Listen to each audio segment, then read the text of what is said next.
Have you ever wondered if you could grow your own spinach from store-bought leaves? Well, imagine the thrill of nurturing your very own little green patch, a self-sustaining spinach sanctuary right at home. The beauty of growing your own food, especially something as versatile and nutritious as spinach, cannot be overstated. It's a delightful journey from seed to table that brings a sense of accomplishment and self-sufficiency. Well, you can, and it's easier than you might think. Growing your own spinach from store-bought leaves involves just a few basic steps.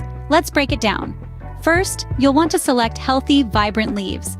Look for those that are bright green and firm to the touch. Next, prepare your leaves for planting.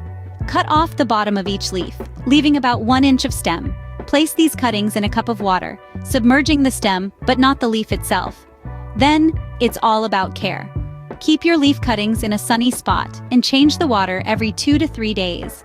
After about a week, you should start to see roots form. Once they're about 1/2 inch long, it's time to plant your spinach in potting soil. Finally, the harvest. Wait until your spinach plant has at least 6 sizable leaves before you start picking. Always harvest from the outer leaves first, and your plant will keep producing more. And there you have it, your own homegrown spinach, fresh from your garden to your table. But why go through all this trouble when you can just buy spinach from the store?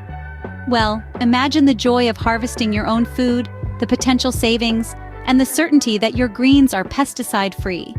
So why not give it a try? The rewards are well worth the effort. That's all there is to it, folks. Simply select, plant, and nurture your store-bought spinach leaves, then reap the rewards of fresh, homegrown produce. The benefits are plentiful, from nutrition to sustainability. Don't forget to like this video and subscribe to our channel. Happy gardening!